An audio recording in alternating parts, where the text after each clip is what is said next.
It looks like Nikon is about to release some cameras within the next month or two. So what do I think the Z6 III should bring? Let's talk about that. Hello everyone, welcome back to the channel. It's Wayne here.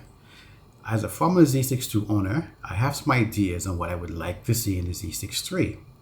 Now, I did sell my Z6 II to get an A7R5 because when I picked up this FX30, it did pretty good in video, but it was missing some of the photo capabilities. For the Z6 III, I think Nikon need to make this the ultimate hybrid camera. Speaking from my experience with the Z6 II and what it was lacking, I think it should definitely have a flip screen.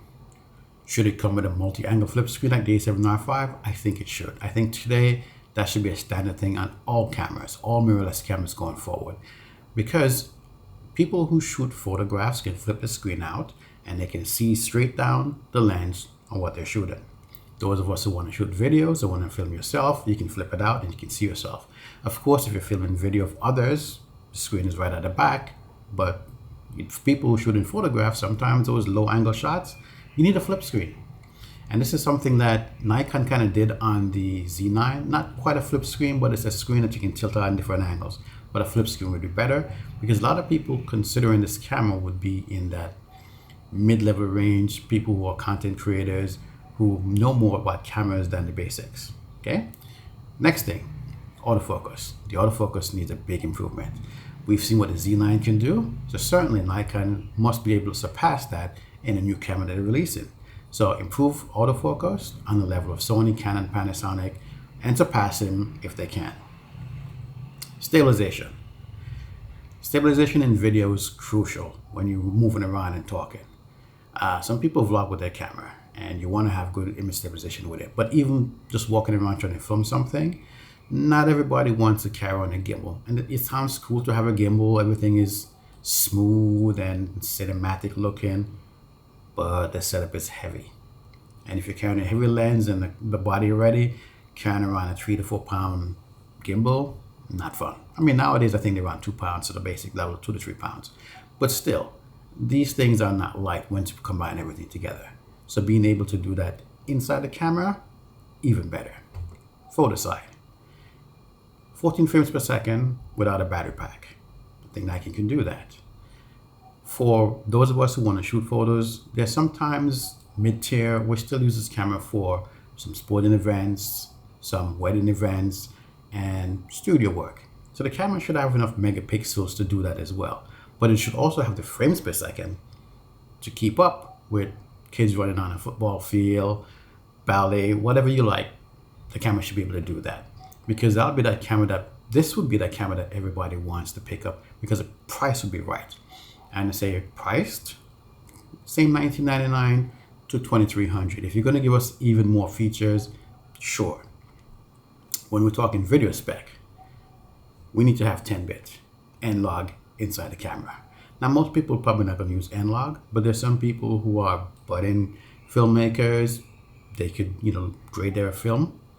Certainly, why not? If you just want to use it in a normal mode, it can film well because Nikon has great image quality out of the box.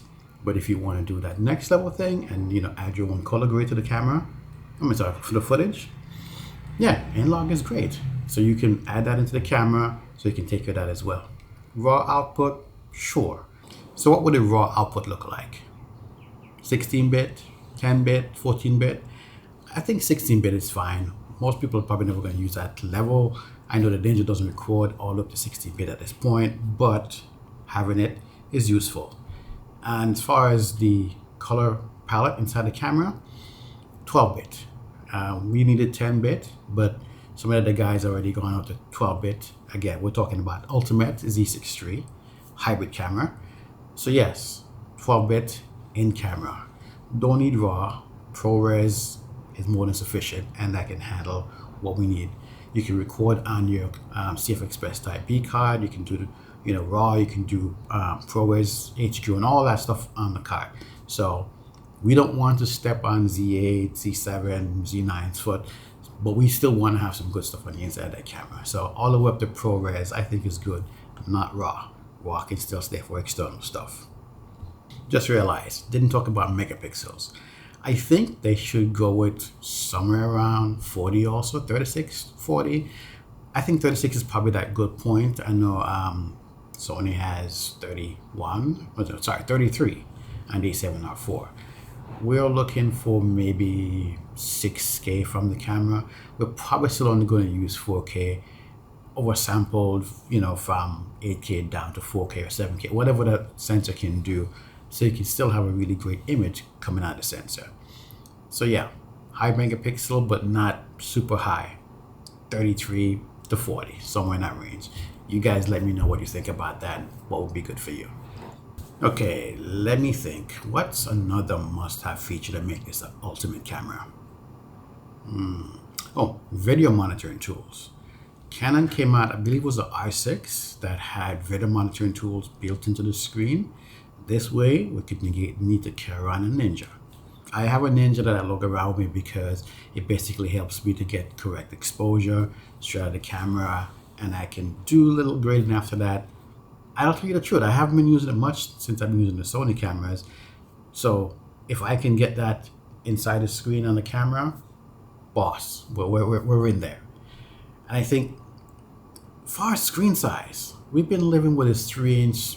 Why not 4? Come on, guys. You can do that. Give us a little bit bigger screen.